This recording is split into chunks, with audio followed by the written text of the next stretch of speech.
الحمدللہ رب العالمین والصلاة والسلام علی سید الانبیاء والمرسلین وعلی آلہ واصحابہ اجمعین، اما بعد۔ بات ہماری چل رہی ہے کہ رسول اللہ صلی اللہ تعالی علیہ وسلم کے لیے کون سے عقائد ہم میں رکھنا ضروری اور لازم ہے۔ اجمالاً تو یہ ایمان کافی ہے کہ جو بھی نبی کریم علیہ الصلوۃ والسلام اپنے رب کے پاس سے لے کر آئے ان سب پر ہمارا ایمان ہے، لیکن اب تفصیلی کیا کیا چیزیں ہیں وہ تو اس کو یہاں پر ماتن نے بیان کرنا شروع کیا ہے۔ تو فرماتے ہیں منہا تصدیقہ فی ان اللہ تعالی بعثہ الی الانس والجن فإن استثنى احدهم الجان او صنفا من بنی آدم من دعوته صلی اللہ تعالی علیہ وسلم لا یصح ایمانہ برسالتہ، کہ انہی امور میں سے اس بات کی تصدیق کرنا بھی ہے کہ اللہ تبارک و تعالی نے آپ کو تمام انسان اور تمام جنات کی طرف نبی بنا کر مبعوث فرمایا ہے۔ اس میں عرب و عجم، چاہے دنیا کے کسی کونے میں جو بھی انسان جہاں پر بھی موجود ہو، تو وہ سب پر حضور علیہ الصلوۃ والسلام پر ایمان لانا ضروری ہے۔ اور اسی طرح جو بھی جنات ہیں تو جنات بھی اللہ کی ایک مخلوق ہے اور وہ بھی ایمان لانے کے مکلف ہیں، اور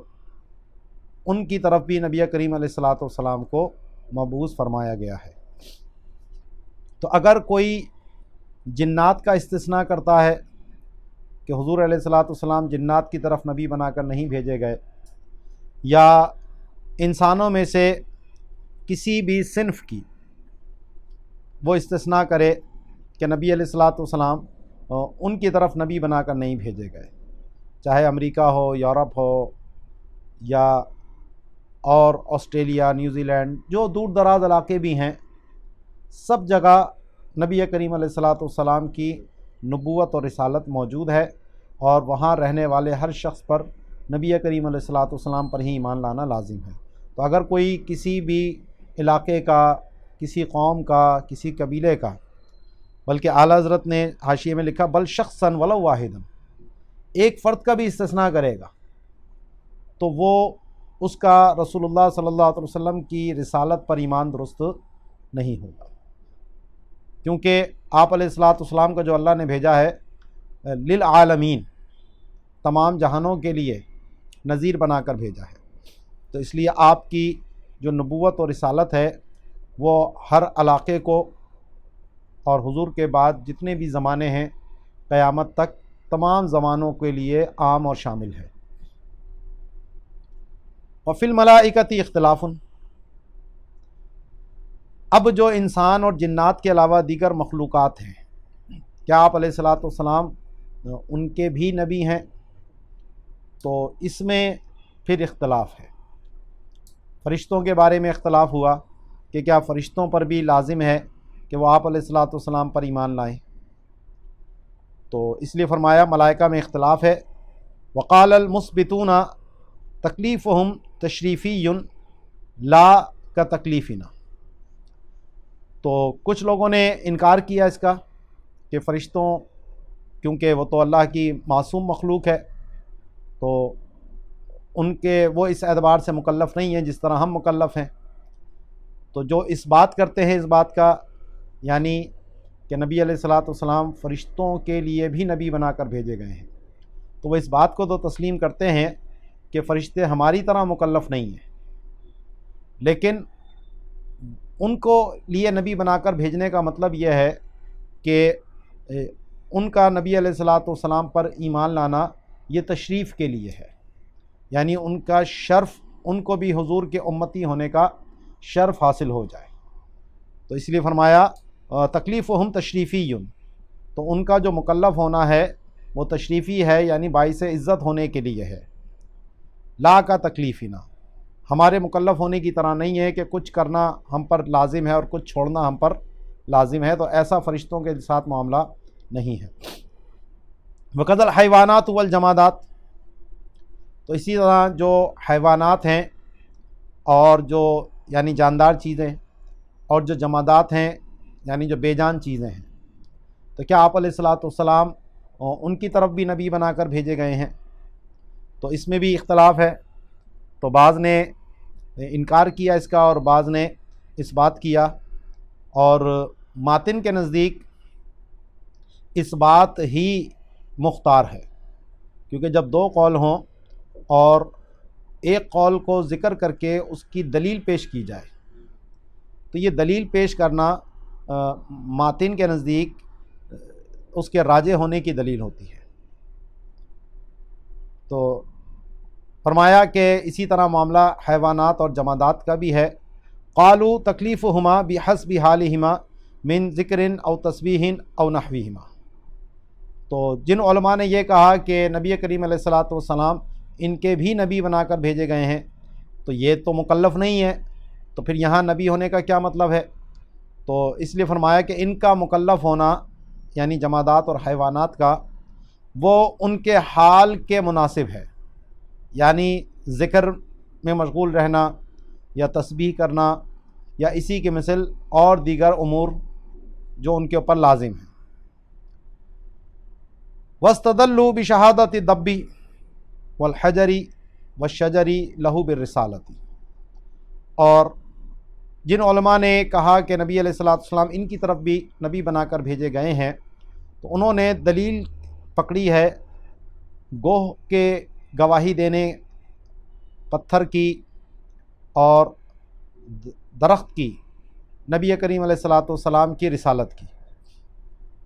تو یہ واقعات تینوں احادیث مبارکہ میں موجود ہے کہ ایک دیہاتی جو ہے وہ اپنے ساتھ ایک گوہ لے کر آیا تھا جو اس کی بازو کے اندر تھی، اور اس نے آ کر پہلے بڑی سخت باتیں کیں نبی علیہ الصلاۃ والسلام سے، تو آپ علیہ الصلاۃ والسلام نے بڑے صبر و تحمل کا مظاہرہ فرمایا، حلم کا مظاہرہ فرمایا، اور پھر اس پہ وہ دیہاتی نے اپنی آستین سے وہ گوہ نکال کر کہنے لگا کہ اگر یہ آپ کے رسالت کی گواہی دے دے تو میں بھی گواہی دے دوں گا۔ تو پھر نبی علیہ الصلاۃ والسلام نے اس سے گوہ سے پوچھا، تو گوہ نے فصیح عربی کے اندر جوابات دیے۔ آپ نے پوچھا کہ میں کون ہوں اے گوہ بتا، تو اس نے کہا انت رسول رب العالمین، کہ آپ تمام جہانوں کے رب کے رسول ہیں اور خاتم النبیین، قد افلح من صدقک وقد خاب من کذبک، تو آپ خاتم النبیین بھی ہیں، اور جس نے آپ کی تصدیق کی وہ کامیاب ہو گیا، اور جس نے آپ کی تکذیب کی وہ نقصان میں رہا۔ تو پھر جب اس اعرابی نے یہ معاملہ دیکھا تو اس نے بھی پھر گواہی دی کہ اللہ کے سوا کوئی معبود نہیں، وَأَنَّكَ رسول اللہ حقا، کہ آپ اللہ کے سچے رسول ہیں۔ پھر کہنے لگا کہ جب میں آپ کے پاس آیا تھا تو آپ سے بڑھ کر میرے دل میں کسی اور کا بغض نہیں تھا، لیکن اللہ کی قسم اس وقت آپ مجھے میرے نفس اور میرے والد ان تمام سے زیادہ محبوب ہیں، اور آپ پر میرے بال، میری کھال، میرا باطن، میرا ظاہر، میری جو ہے تنہائی اور میرا اعلان، سب کچھ آپ پر ایمان لایا۔ تو یہ جو روایت ہے یہ بہت ساری حدیث کی جو ہے وہ کتابوں میں موجود ہے، طبرانی اوسط کے اندر بھی ہے یہ۔ اسی طرح جو پتھر کے سلام اور گواہی کا معاملہ ہے، تو یہ حضرت مولا کائنات حضرت علی کرم اللہ تعالی وجہہ الکریم سے ہے۔ ترمذی شریف نے روایت کو نقل کیا کہ میں نبی کریم علیہ الصلاۃ والسلام کے ساتھ مکے میں تھا، تو ہم مکے کے بعض مضافاتی علاقے کی طرف گئے، تو جو بھی پہاڑ آتا یا کوئی درخت آتا تو وہ یوں سلام پیش کرتا، السلام علیک یا رسول اللہ، تو ہر ایک آپ کی نبوت اور رسالت کی گواہی دیتا تھا۔ اسی طرح جو درخت والا معاملہ ہے تو طبرانی نے معجم کبیر میں نقل کیا حضرت عبداللہ ابن عمر سے کہ ہم نبی کریم علیہ الصلاۃ والسلام کے ساتھ ایک سفر میں تھے، تو ایک دیہاتی آیا تو جب وہ حضور علیہ الصلوۃ والسلام کے قریب آیا تو آپ نے پوچھا کہاں جا رہے ہو؟ کہنے لگا اپنے گھر جا رہا ہوں۔ تو آپ نے فرمایا کیا خیر میں کچھ ارادہ ہے؟ تو اس نے پوچھا وہ کیا ہے؟ تو آپ نے اس کو اپنی نبوت اور رسالت کی دعوت پیش کی۔ تو اس نے جب پوچھا کہ آپ کا گواہ کون ہے؟ تو آپ نے فرمایا کہ وہ درخت جو اس وادی کے دوسرے کنارے پر موجود تھا۔ تو جب آپ علیہ الصلوۃ والسلام نے اس کو آواز دی تو وہ درخت جو ہے وہ زمین پر اپنی جڑیں جو ہے وہ گھسیٹتا ہوا بارگاہ رسالت میں حاضر ہوا، اور آپ نے اس سے 3 دفعہ گواہی طلب کی تو اس نے گواہی دی، اور پھر دوبارہ اپنی جگہ پر ہی وہ واپس لوٹ کے چلا گیا۔ تو پھر جو ہے وہ اعرابی بھی اس کو معجزے کو دیکھ کر مسلمان ہو گیا۔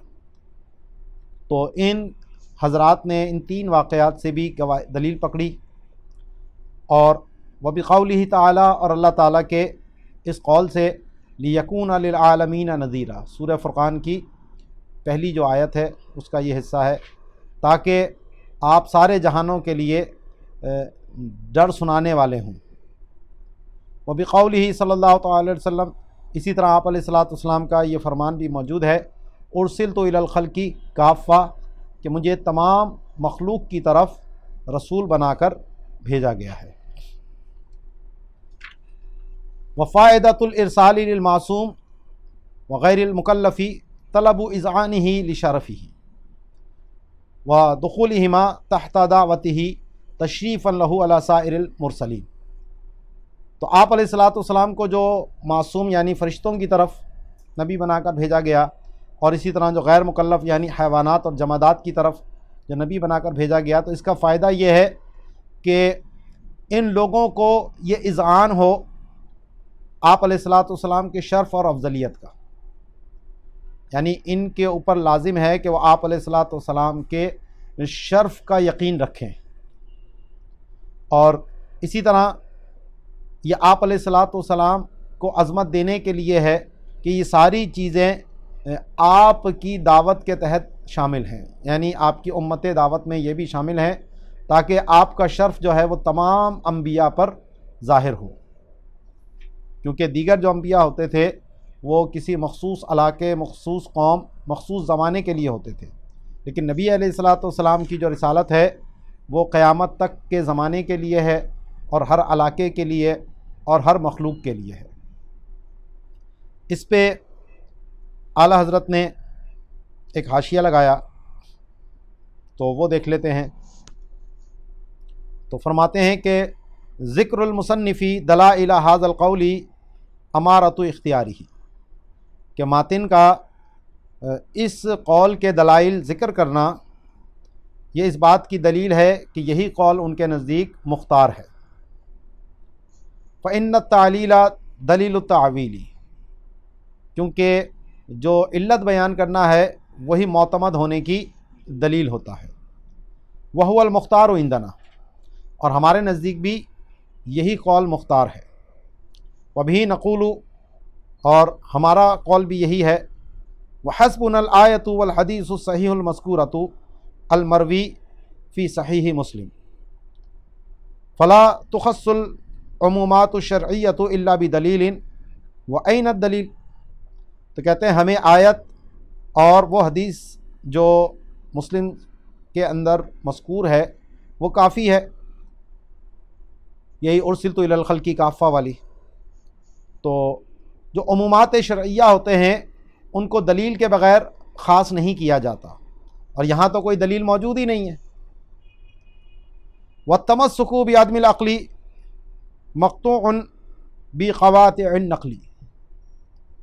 اب بعض لوگوں نے جو دلیل یہ پیش کی تھی کہ حضور علیہ الصلوۃ والسلام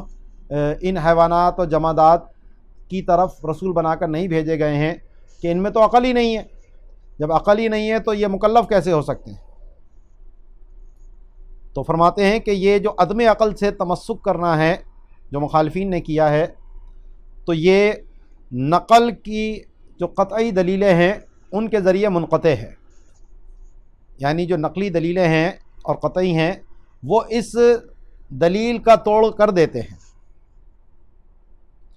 تو قال تعالی، تو دیکھو عدم عقل کے باوجود وہ تسبیح اور ذکر ان پر لازم ہے.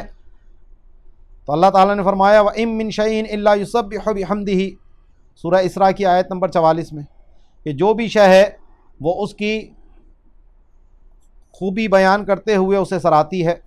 اسی پاکی بیان کرتے ہوئے اسے سراہتی ہے. وفی حدیث طبرانی وغیرہ عن یعلا بن مرہ ما من شیء الا یعلم انی رسول اللہ الا مردۃ الجن والانس. اور طبرانی اور دیگر کتابوں میں یہ روایت موجود ہے حضرت یعلا بن مرہ سے کہ نبی کریم علیہ الصلوۃ والسلام نے فرمایا کہ جو بھی شے ہے وہ مجھے جانتی ہے کہ میں اللہ کا رسول ہوں، سوائے سرکش جنات کے اور انسانوں کے. وقد نص الامام ابن حجر فی افضل القرآن ان اللہ تعالی اخذ العہد من جمیع المخلوقات حتی المصنوعات کالسیف ونحوہ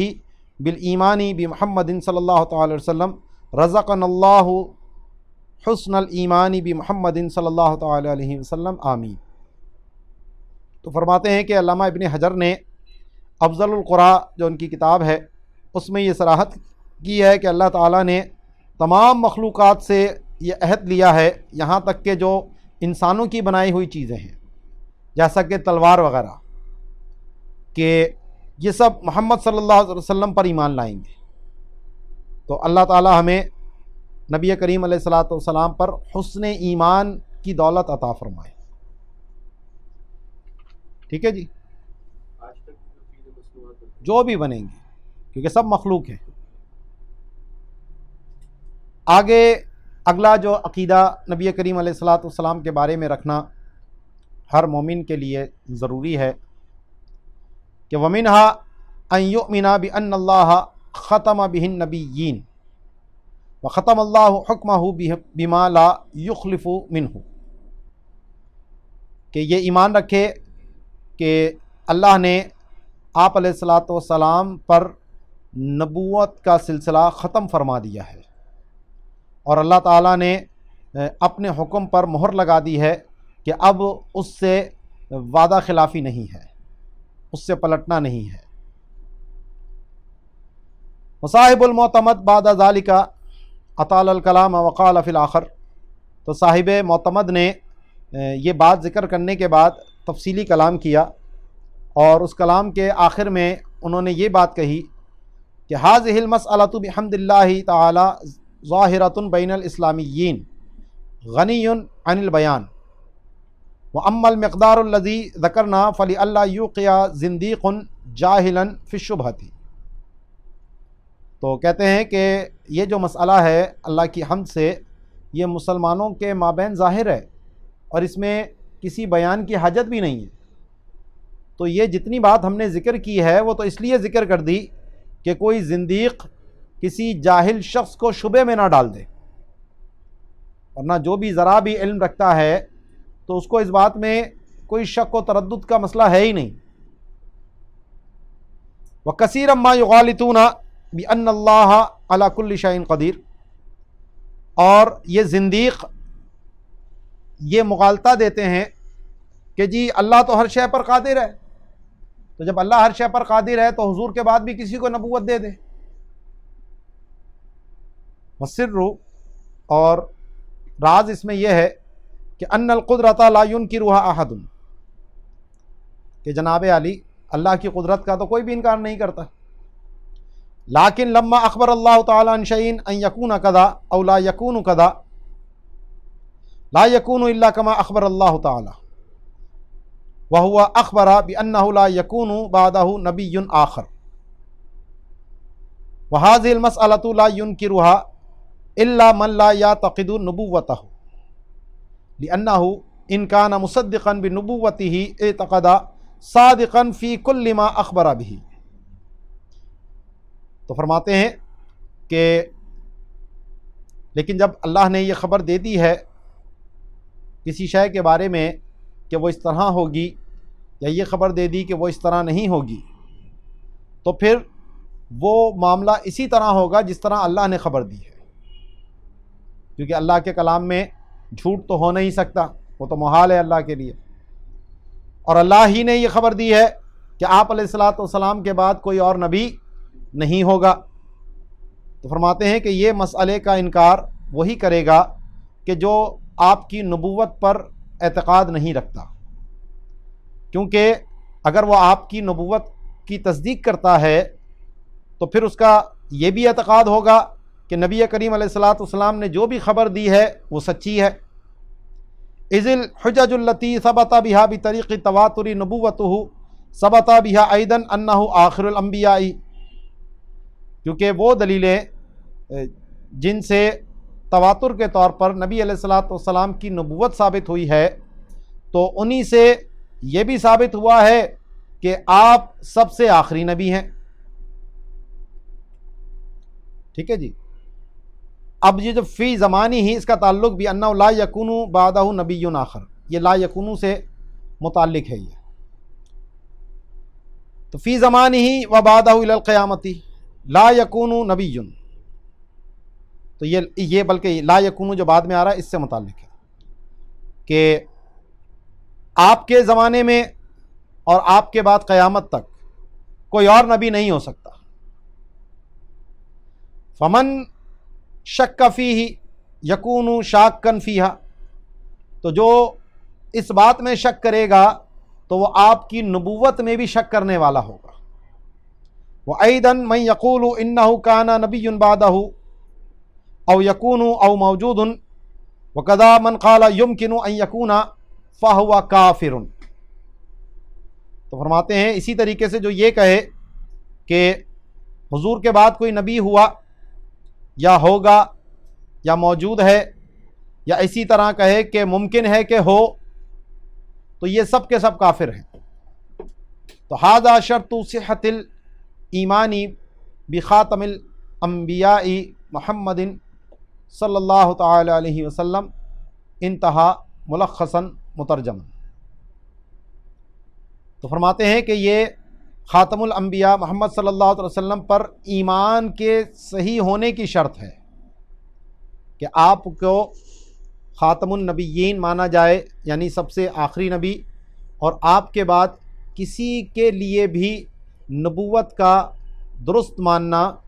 یہ دائرہ اسلام سے خارج کر دیتا ہے۔ وقد مر من النابلسی فی تجویز نبی مع نبینا وبعدہ صلی اللہ تعالی وسلم، اور علامہ نابلسی کا کلام پیچھے گزر چکا ہے کہ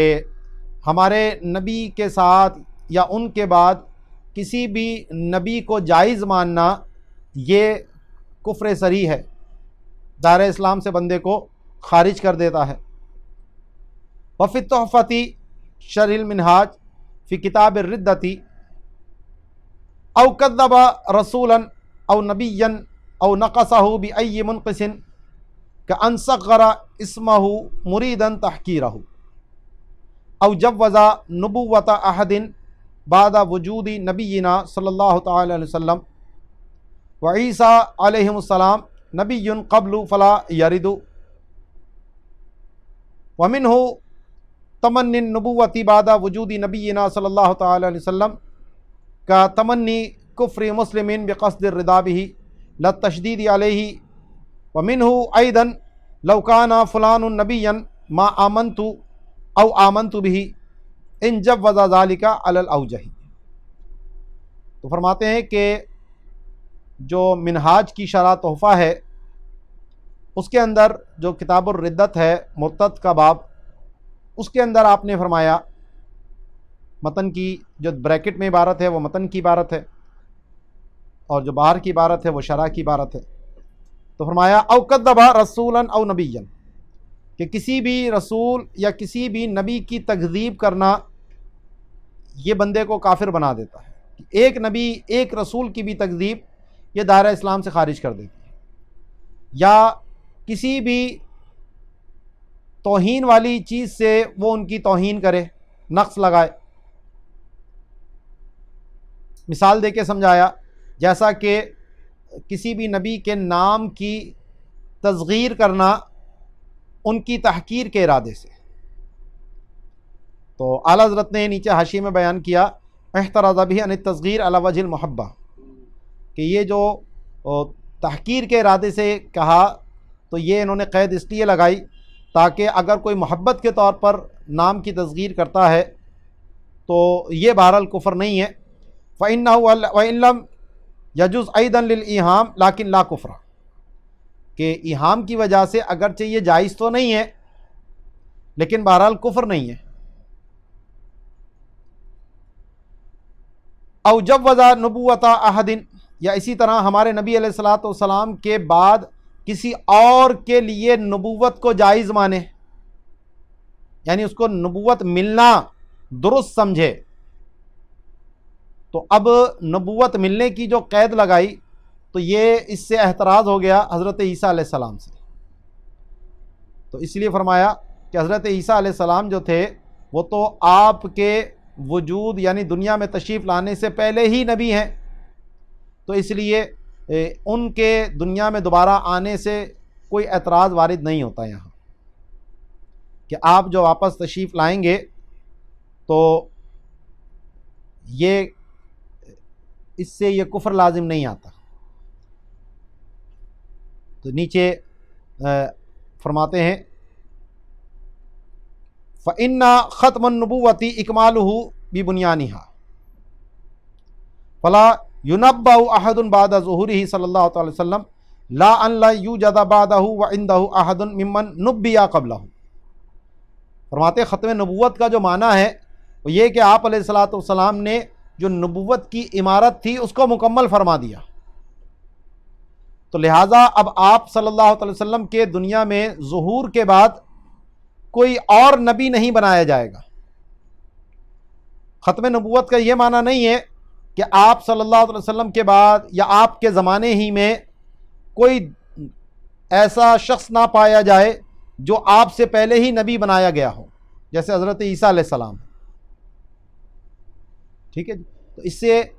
وہ انکار لازم نہیں آتا۔ اسی طریقے سے جو دو معاملہ ہے حضرت الیاس کا اور حضرت خضر کا، کہ وہ بھی دونوں زمین پر زندہ ہیں اور میدان عرفات میں ملاقات کرتے ہیں ہر سال، تو یہ حضور کے بعد بھی ہیں۔ تو ان سب کی جو نبوت کا معاملہ ہے، حضرت خضر کی نبوت میں تو ویسے اختلاف ہے، تو لیکن اگر ہو تو وہ بھی حضور علیہ الصلوۃ والسلام کے ظہور سے پہلے نبی بنا دیے جا چکے ہیں، تو اس لیے ان کا حضور کے زمانے میں ہونا یا حضور کے بعد ہونا تو اس سے ختم نبوت کے اوپر کوئی حرف نہیں آتا۔ فرماتے ہیں اسی میں سے یعنی کفریات ہی میں سے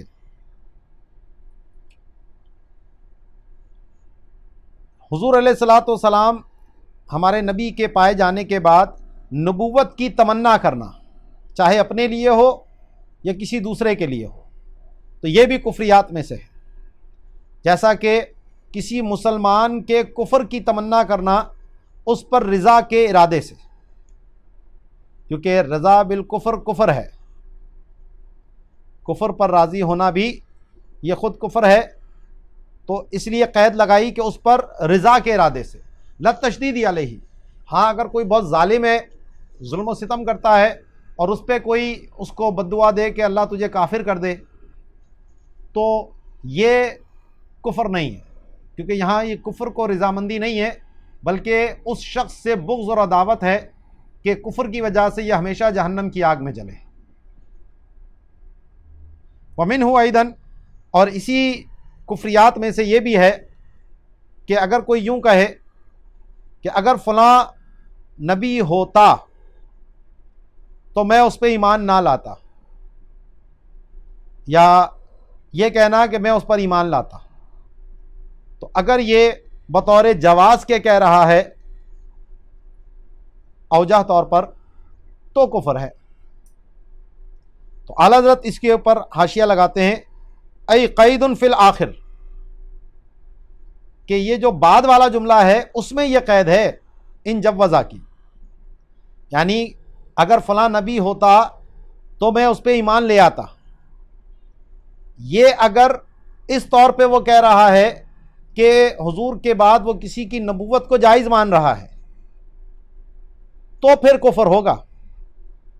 تو انما یکون الایجاب کفرا ان لو جوز المقدم الآن آنی بعد وجود نبینا صلی اللہ تعالی علیہ وسلم وإلا فهو من تعلیق المحال بالمحال فلا کفر ولا دلالہ. تو کہتے ہیں یہاں پر ایجاب کفر اس صورت میں ہوگا کہ اگر وہ مقدم کو اس وقت جائز مانے، یعنی نبی علیہ الصلوۃ والسلام کے وجود کے بعد کسی اور کے لیے نبوت کو درست مانے، وگرنہ یہ تو محال بالمحال کی تعلیق کے قبیل سے ہے کہ ایک محال کو دوسرے محال پر معلق کرنا، جیسا کہ قرآن میں ہے کہ اگر رحمان کے لیے ولد ہوتا تو میں اس کا سب سے پہلا عابد ہوتا. تو اب یہاں پر اللہ کے علاوہ کسی اور کی عبادت اس کو معلق کیا رحمان کے ولد ہونے پر، اور رحمان کا ولد ہونا محال ہے، تو اسی لیے اللہ کے علاوہ کسی اور کی عبادت بھی محال ہے. اس کو کہتے ہیں تعلیق المحال بالمحال. تو اب اس صورت میں اس جملے کا مطلب یہ ہوتا کہ اگر وہ نبی ہوتا تو ایمان لاتا نا، اور نبی تو ہو نہیں سکتا، تو اسی لیے میں اس پر ایمان کیسے لاؤں؟ تو یہ تعلیق المحال بالمحال کے قبیل سے ہوگا. اگر جواز کے طور پر کہے کہ وہ یہ سمجھتا ہے کہ نبی ہو سکتا تھا اس لیے میں اس پر ایمان لاتا، تو پھر یہ کفر کے دائرے میں چلا جائے گا. لیکن یہ جو نفی کا معاملہ ہے، وہ اما الاول وهو النفی ففیہ بیان العزم علی الکفر بمن قدر نبیا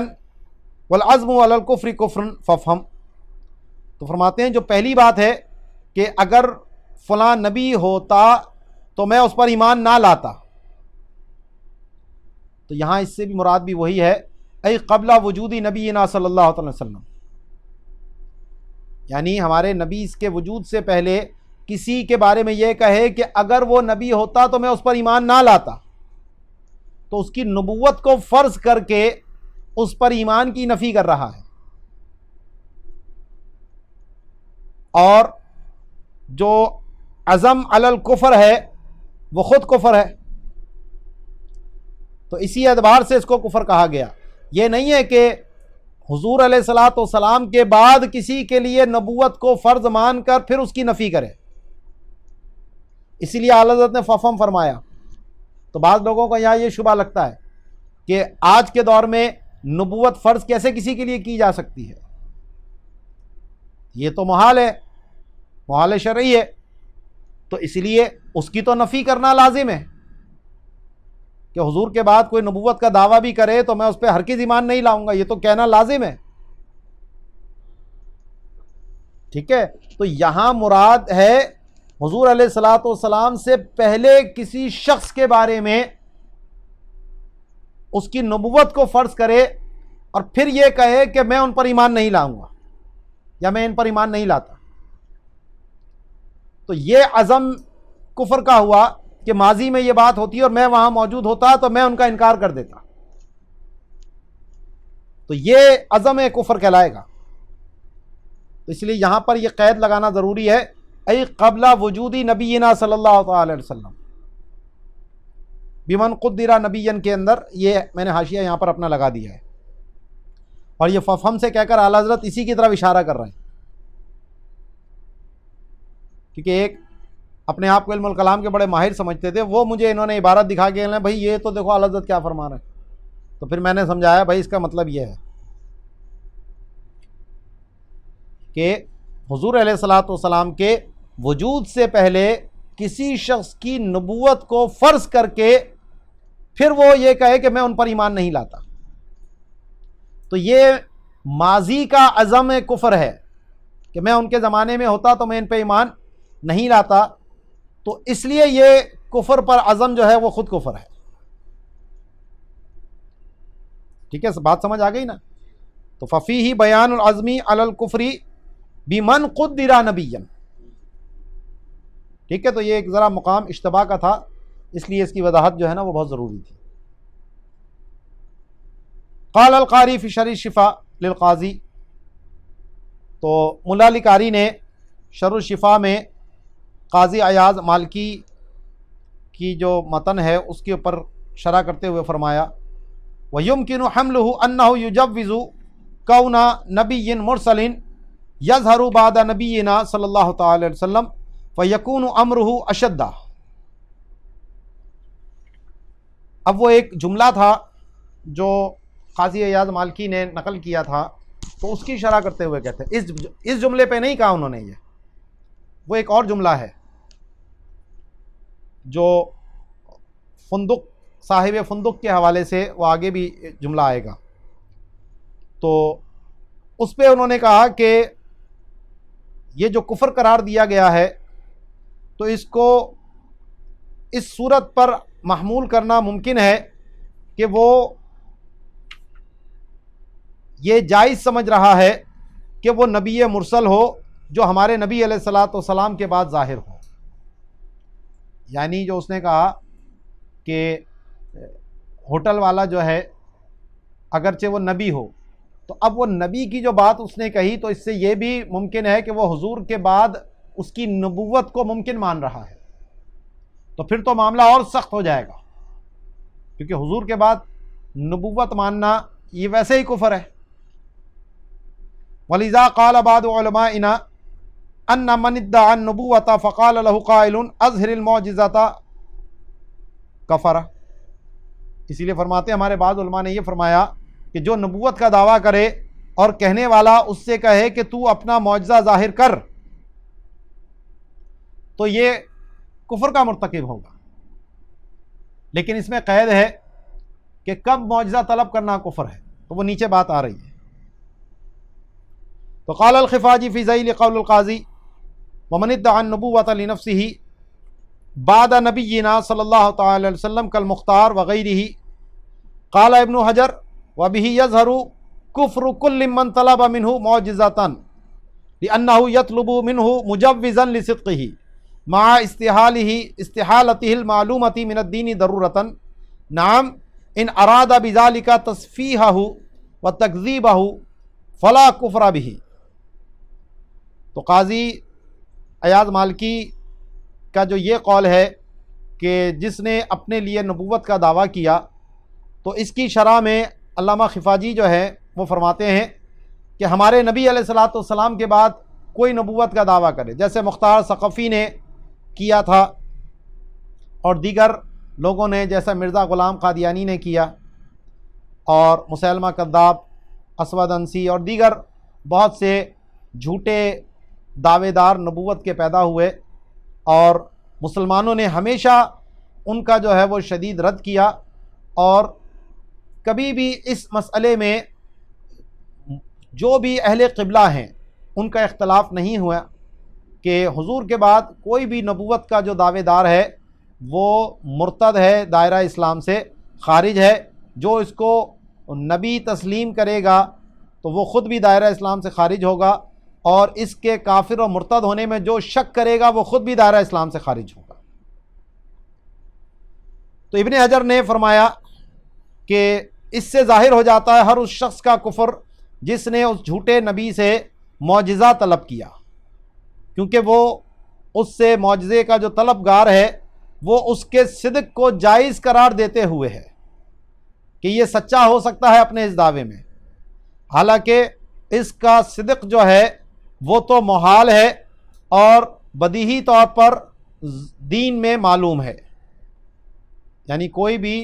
جھوٹا نبی، اس کا جھوٹ جو ہے حضور کے بعد جو بھی نبوت کا دعوے دار ہے اس کا جھوٹا ہونا بدیہی ہے، اور یہ ضروریات دین میں سے ہے کہ آپ کے بعد جو بھی نبوت کا دعوے دار ہوگا وہ جھوٹا ہوگا۔ ہاں، اگر اس کا ارادہ اس کی بے وقوفی ظاہر کرنا ہے یا اس کی جھٹلانے کے لیے ہے کہ یہ تو ہے جھوٹا نبی، معجزہ تو اس سے ظاہر ہو نہیں سکتا، تو اس کا جھوٹ لوگوں کے سامنے آ جائے، اس لیے اگر وہ اس سے معجزہ طلب کرتا ہے تو پھر اس صورت میں کفر نہیں ہے۔ کفر اس صورت میں ہوگا جب اس کے دل میں یہ اعتقاد ہو کہ ہو سکتا ہے یہ سچ کہہ رہا ہو، تو یہ جو ہو سکتا ہے کہہ رہا ہے نا، یہیں سے اس کا مطلب ہے ختم نبوت پہ اس کا ایمان کامل نہیں ہے۔ وَالنَّجْدِيَّةُ قَالُوا بِإِمْكَانِ نَبِيٍّ بَعْدَ خَاتَمِ النَّبِيِّينَ، اور جو وہابی دیوبندی ہیں، پیچھے بھی بتایا تھا کہ قاسم نانوتوی نے حضور علیہ الصلاۃ والسلام کے بعد بھی نبی کے امکان کو درست مانا اور ایک سے زائد نبیوں کو درست مانا اس میں، جو اس کی کتاب ہے تحذیر الناس۔ تو اس نے خاتم النبیین کے بعد بھی نبی ہونے کا امکان کا قول کیا، متمسکین بشمول القدرتی و عمومہا، اور دلیل انہوں نے یہ پیش کی کہ اللہ کی قدرت جو ہے وہ اس پر شامل ہے اور اللہ کی قدرت کا عموم اس کو گھیرے ہوئے ہے۔ وَإِنْ هُوَ إِلَّا مغلطہ واضحۃ وصفصتۃ فاضحۃ، تو جناب یہ تو کھلا اغلوطہ ہے، یعنی کھلی غلطی کی بات ہے، اور ذلت و رسوائی والا سفسطہ ہے، یعنی بالکل ناکارہ دلیل ہے۔ فَإِنَّ شُمُولَ الْقُدْرَةِ وَعُمُومَهَا إِنَّمَا لِلْمُمْكِنَاتِ وَالْجَائِزَاتِ، کیونکہ جناب یہ بات پیچھے تفصیل سے گزر چکی ہے کہ قدرت کا عموم اور شمول جو ہے وہ ممکنات اور جائزات سے ہے، یعنی وہ چیزیں جو ممکن بالذات ہوں اور جائز بالذات ہوں ان کو قدرت شامل ہوتی ہے۔ والممتنع الذاتی والمستحیل العقلی لیس مما یتعلق به القدرت کما مر مفصلا، تو جو محال عقلی ہے اور جو ممتنع ذاتی ہے تو قدرت کا اس سے تعلق نہیں ہوتا، جیسا کہ پیچھے تفصیل سے یہ بات ہماری گزر چکی ہے۔ وقال القاری فی شرح الفقہ الاکبر ان ما یمتنع بنفس مفہومہ کجمع الضدین وقلب الحقائق واعدام القدیم لا يدخل تحت القدرت القدیمۃ، کہ جس کا نفس مفہوم ہی ممتنع ہو، اپنے مفہوم کے اعتبار سے ہی اس چیز کا وجود ہونا ناممکن ہو، جیسا کہ دو ضدوں کا جمع ہونا، جیسے دن اور رات کے اوپر ہم نے پیچھے کلام کیا تھا، اسی طرح طاق اور جفت کا معاملہ تھا کہ کوئی عدد یا تو طاق ہوگا یا جفت ہوگا، ایک وقت میں دونوں نہیں ہو سکتا، اجتماع ضدین محال ہے۔ اسی طرح دن بھی ہو اور رات بھی ہو، تو جو رات اور دن کے معنی جانتا ہے تو یہ دونوں کبھی جمع نہیں ہو سکتے، تو یہ تحت القدرت نہیں ہے۔ اسی طرح حقائق کا قلب اور قدیم کا معدوم کرنا، جو اللہ کی ذات و صفات کی بحث میں پیچھے جا چکی ہے بات، تو یہ قدرت قدیمہ کے تحت داخل نہیں ہے۔ والباعث لهم على هذا الاجتراء الجهل والتجاهل بمعنى الممتنع الذاتی والمستحیل العقلی، تو جو ان کو اس جرت پر جس چیز نے ابھارا یا تو جہل ہے یا تجاہل عارفانہ ہے، جانتے ہیں لیکن جان بوجھ کر جاہل بن رہے ہیں کہ جو ممتنع ذاتی ہے اور جو محال عقلی کا معنی وہ کیا ہے۔ فإن معناه ما لا يتصور في العقل وجوده مع قطع النظر عن الغیر کما قال النابلسی فی المطالب الوفیہ، کہ جناب ممتنع ذاتی یا محال عقلی وہ چیز ہوتی ہے، وہ مفہوم ہوتا ہے کہ غیر سے قطع نظر کرتے ہوئے خود اس کی ذات کا جب عقل تصور کرے تو اس کے وجود کو عقل جو ہے وہ محال قرار دے۔ جب اس کا مفہوم عقل تصور کرے گی تو عقل فوری طور پر یہ حکم لگا دے کہ اس چیز کا، اس مفہوم کا وجود جو ہے وہ خارج میں نہیں ہو سکتا، اس کو محال کہتے ہیں۔ اس میں کسی دوسری دلیل کی طرف دیکھنے کی ضرورت نہیں ہوتی، تو فرماتے ہیں کہ اس کا معنی، محال عقلی کا معنی یہ ہے کہ عقل جس کے وجود کا تصور نہ کرے، غیر کی طرف قطع نظر کرتے ہوئے، جیسا کہ علامہ نابلسی نے مطالب الوفیہ میں یہ بات کہی۔ وقال شیرازی فی شرح ہدایت الحکمہ، اور علامہ شیرازی نے ہدایت الحکمہ کی شرح میں کہا کہ یتصور العقل عنوانا لامر باطل الذاتی و